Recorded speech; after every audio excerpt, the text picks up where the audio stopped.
నిన్న ఆంధ్రప్రదేశ్ రాష్ట్ర ముఖ్యమంత్రి చంద్రబాబు నాయుడు గారు ఒక స్టేట్మెంట్ ఇచ్చారు. ఈ స్టేట్మెంట్ విన్న తర్వాత చాలా మంది హిందువుల్లో నేను ఊహించిన స్పందన కంటే కూడా భిన్నమైన స్పందన వస్తుంది. ఇప్పటికే ఆ వార్త మీ అందరూ మీడియా ఛానల్స్ ద్వారా, సోషల్ మీడియా ద్వారా చాలా మంది తెలుసుకున్నారు.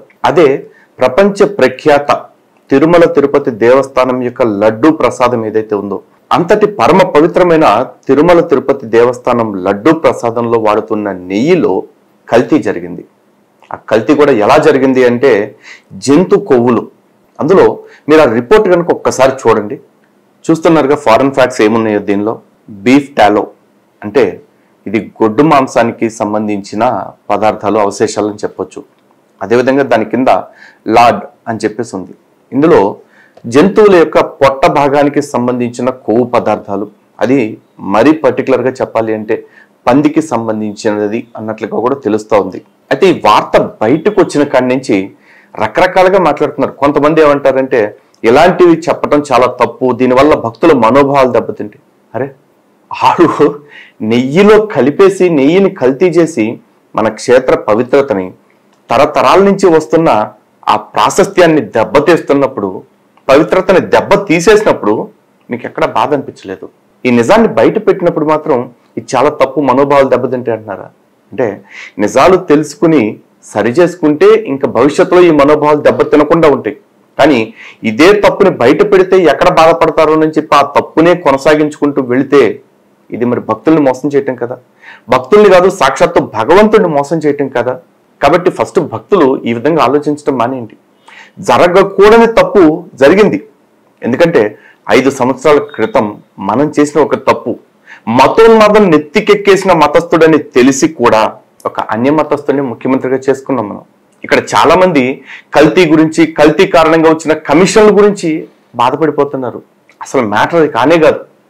ఇక్కడ మనం పట్టించుకోవాల్సింది ఏంటో తెలుసా?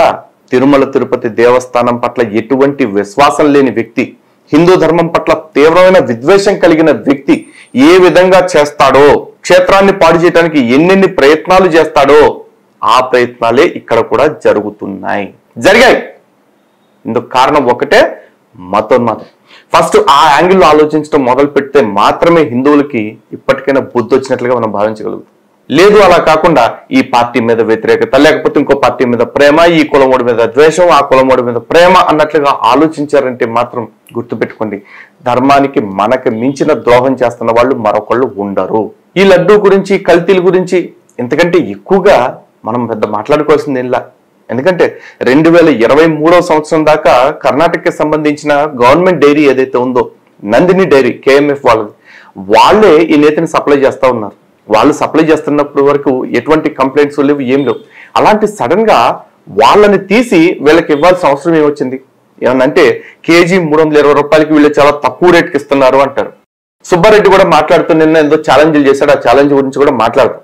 అసలు నాకు అర్థం కాదు ఏంటంటే 25 రూపాయలకు అమ్ముతున్న లడ్డూని మేము నాణ్యత పెంచుతున్నాము అని చెప్పేసి కబుర్లు చెప్పి 50 రూపాయలకు పెంచిన సుబ్బారెడ్డి, నువ్వు నేతిని మాత్రం తక్కువ రేటుకి ఇస్తున్నాడని చెప్పి ఎవరు పడితే ఆడి దగ్గర తీసుకోవాల్సిన అవసరం ఏమొచ్చింది? నువ్వు నెయ్యి రేటుని తగ్గించి తీసుకుంటున్నప్పుడు టెండర్ని, మరి లడ్డూ రేటుని ఎందుకు పెంచావు?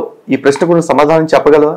అలాగే నువ్వు చైర్మన్ గా ఉన్న కాలంలో నువ్వు పాలక మండలి సదస్సు జరుగుతూ ఉంటే, పాలక మండలి సమావేశం జరుగుతూ ఉంటే తోమాల టికెట్ ఎంత? 240. Why can't we make it 20,000 అని చెప్పేసి గాలి మాటలు ఏవైతే మాట్లాడావో, భక్తుల డబ్బుల్ని అడ్డగోలుగా దోచుకోవటానికి ఏవైతే ప్రణాళికలు చేసావో అవన్నీ ప్రజలు మర్చిపోయారనుకున్నావా? కొండపైకి వెళ్ళటానికి అలిపిరి దగ్గర టోల్ గేట్ 15 రూపాయలు ఉంటే దాన్ని 50 రూపాయలకి పెంచిన రేటు మర్చిపోయారనుకున్నావా? అలాగే అద్దె గదుల్ని 100 రూపాయలది 500, 500 2000 రూపాయలకి పెంచింది ప్రజలు మర్చిపోయారనుకున్నావా? ప్రజల్ని అడ్డగోలుగా దోచుకోవటానికి, ముఖ్యంగా హిందూ బంధువుల్ని అడ్డగోలుగా దోచుకోవటానికి నీ ప్రభుత్వం అండ చూసుకుని నువ్వు పాలక మండలి చైర్మన్ గా ఉండి చేసిన అరాచకాలన్నిటిని ఎవడో మర్చిపోలా. ఈ రోజు నువ్వు వచ్చి శుద్ధపూసలాగా ట్వీట్లు పెట్టేసి స్టేట్మెంట్లు ఇచ్చేస్తానంటే ఇక్కడ ఎవడో చూస్తూ కూర్చోటానికి సిద్ధంగా లేరు. ఒక్కసారి సుబ్బారెడ్డి ఎక్స్ చైర్మన్ పెట్టిన ట్వీట్ ఏంటో ఒకసారి చూడండి. చూస్తున్నారు కదా, దివ్యక్షేత్రం తిరుమల పవిత్రతను, 100 కోట్ల మంది హిందువుల విశ్వాసాలను చంద్రబాబు నాయుడు దారుణంగా దెబ్బతీసి పెద్ద పాపమే చేశాడు. తిరుమల ప్రసాదంపై చంద్రబాబు చేసిన వ్యాఖ్యలు అత్యంత దుర్మార్గం. మనిషి పుట్టిన వాడెవ్వరూ కూడా ఇలాంటి మాటలు మాట్లాడరు, ఇలాంటి ఆరోపణలు చేయరు. రాజకీయ లబ్ధి కోసం ఎంతటి నీచానికైనా చంద్రబాబు వెనుకాడని మరోమారు నిరూపితం అయింది. భక్తుల విశ్వాసాన్ని బలపరిచేందుకు తిరుమల ప్రసాదం విషయంలో నేను నా కుటుంబం ఆ దేవదేవుని సాక్షిగా ప్రమాణానికి సిద్ధంగా ఉన్నాం. చంద్రబాబు కూడా తన కుటుంబంతో ప్రమాణానికి సిద్ధమా? బాగుంది అబ్బాయి సుబ్బారెడ్డి, నువ్వు ఛాలెంజ్ చేయటం బాగుంది. కానీ ఇక్కడ ఒక్క విషయం ప్రతి హిందువు ఆలోచించాలి. సాక్షాత్తు ఆ దేవదేవుణ్ణి మోసం చేసిన ఈ సుబ్బారెడ్డి, అంటే కాంట్రాక్టుల పేరుతోటి ఎవరికో దోచిపెట్టి కల్తీ నాసిరకం సరుకుని తెప్పించి మోసం చేసిన ఈ సుబ్బారెడ్డి తను చేసే ప్రమాణానికి కట్టుబడి ఉంటాడా? లేకపోతే తనకు ఆ ప్రమాణం పట్ల విశ్వాసం ఉంటుందనుకుంటున్నారా? అలాగే సుబ్బారెడ్డి తన భార్య కలిసి జగన్మోహన్ రెడ్డిని కొండపైన సాక్షాత్తు శ్రీవారి ఆస్థాన మండపంలో నిలబడి జగన్ రెడ్డి రక్షక గోవిందా అంటూ చెప్పిన ఆ డైలాగ్ మా చెవుల నుంచి పోయింది అనుకుంటున్నావా? ఇలాంటి మీరు చేసే ప్రమాణాలని, మీరు చేస్తానని చెప్తున్న ప్రమాణాల తాలూకు ఛాలెంజ్ల్ని, మీరు కొట్టే తొడల్ని చూసి మేము వణికిపోతాం అనుకున్నావా? అంత లేదు రాజా, నీకంత లేదు, నీ నాయకుడికి అంత లేదు. నీ హయాంలో జరిగిన మోసాలకి వన్ ఆఫ్ ద సాక్షి నేను కూడా.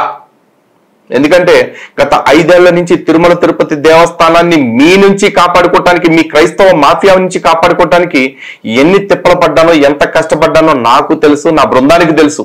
అయితే ఇంత కష్టపడి ఇన్ని మాటలు మాట్లాడుతూ ఉంటే ఇప్పుడు కొంతమంది వచ్చేసి ఇదిగో నేను గతంలో చంద్రబాబు నాయుడు సీఎం అయిన తర్వాత కలిసి వచ్చిన ఫొటోస్ పెడుతూ ఇదిగో చంద్రబాబు నాయుడు ఇతను గురువు అది ఇదంటే ఏంటో పోస్టులు పెడుతున్నారు. ఎవరో పెట్టే బ్యాచ్ అంతా కూడా ఈ 5 రూపాయలు పేటిఎం గల్లి అయి ఉంటాడు, పెట్టుకోండి, ఏం పర్వాలేదు. కానీ మీకు తెలియాల్సింది ఏంటో తెలుసా? ఒక్కసారి స్క్రీన్ షాట్స్ చూడండి. ఈ పోస్ట్ చూస్తున్నారు కదా, జూలై 3వ తారీఖు పోస్ట్ ఇది. Save Tirumala continuous, get ready Mitro. మారింది పార్టీ ప్రభుత్వం అంతే, రాజకీయం కాదు, హిందువుల బ్రతుకు అంతకంటే కాదు. నా క్లారిటీ నాకుంది. నాకు ప్రభుత్వం ఇంపార్టెంట్ కాదు, నాకు క్షేత్రం ఇంపార్టెంట్. నాకు ప్రభుత్వంలో ఎవరుంటే వాళ్ళకి నేను ప్రతిపక్షం. ఈరోజు చంద్రబాబు నాయుడు ఉంటే చంద్రబాబు నాయుడు గారికి నేను ప్రతిపక్షాన్నే. కారణం ఏంటంటే చంద్రబాబు నాయుడు గారు క్షేత్రాన్ని బాగు చేయడానికి నిర్ణయాలు తీసుకుంటారేమో అన్న ఉద్దేశంతో కలిసి నా సమస్యలు నేను తెలియజేసి వచ్చా క్షేత్రానికి సంబంధించి. కావాలంటే ఒక్కసారి పోస్ట్ కూడా చూడండి. జూలై 10వ తారీఖున టీటీడీ ఈగో గారు మార్పులు తేవాలంటే ముందు లోపాలు తెలుసుకోవాలి కదా, సేవ చేస్తారని ఈవో పదవిస్తే ఎందుకో మరి కొమ్ములు వచ్చినట్లు చేస్తున్నారు ఎవరికి వారే. ఇది గవర్నమెంట్ మారిన తర్వాత కొత్త ఈవోని నేను ప్రశ్నించిన పోస్టు. ఇది మాత్రమే కాదు, అక్కడికి వెళ్లి చేసిన పోరాటాల గురించి. అంటే ప్రభుత్వం మారిన తర్వాత కళ్ళున్నోళ్ళు, బుర్రున్నోళ్ళు, బుద్ధున్నోళ్ళు నా ఐడి చెక్ చేసుకున్నా, మన యూట్యూబ్ ఛానల్ చెక్ చేసుకున్నా అందరికీ తెలుస్తుంది. కావాలంటే ఫేస్బుక్ లో కుమార్ హిందూ అని ఐడి చెక్ చేసుకోండి, లేకపోతే యూట్యూబ్ లో హిందూ జనశక్తి అనే ఛానల్ చెక్ చేసుకోండి. నాకు క్షేత్రం ఇంపార్టెంట్, దానికంటే ధర్మం ఇంపార్టెంట్, వ్యక్తులు కాదా. అండ్ మోరోవర్ ఈ రోజున మీరు లడ్డు లడ్డు లడ్డు అని చెప్పేసి లడ్డు గురించి గొడవ చేస్తున్నారు కదా, ఆ లడ్డు నాణ్యత గురించి నేనేం మాట్లాడానో ఒకసారి చూడండి. సీఎం ని కలిసి వచ్చిన తర్వాత జూలై 17న సీఎం ని కలిసి వచ్చాను, జూలై 19న పోస్ట్ పెట్టాను. తిరుమల సమస్యలపై ముఖ్యమంత్రి శ్రీ నారా చంద్రబాబు నాయుడు గారిని కలిసి నివేదిక సమర్పించడం అయింది. తక్షణమే అధికారులకు తగు సూచనలు ఇచ్చి మార్పు కోసం ఆదేశాలు చేశారు. అతి త్వరలో మార్పు వస్తుందని ఆశిస్తున్నాం. హిందూ సంఘాల సూచనలను పరిగణలోకి తీసుకుని స్పందించిన ముఖ్యమంత్రి గారికి ధన్యవాదాలు, అభినందనలు తెలియజేస్తూ జూలై 19న పోస్ట్ చేశా. ఈ టెస్ట్ రిపోర్ట్ కి ఇచ్చిన ఆదేశాలు జూలై 17న, జూలై 24న టెస్ట్ రిపోర్ట్స్ వచ్చేసాయి. కావాలంటే జూలై 20వ తారీఖు పేపర్లో వచ్చింది చూడండి. లడ్డూల నాణ్యతపై టీటీడీ దృష్టి. చూశారు కదా ఈ పోస్టు, జూలై 20వ తారీఖున. అంటే ఈ మార్పు రావటం వెనకాల, తేవటం వెనకాల నేను ముఖ్యమంత్రి గారిని కలిసి వచ్చిన తర్వాత జరిగినదే.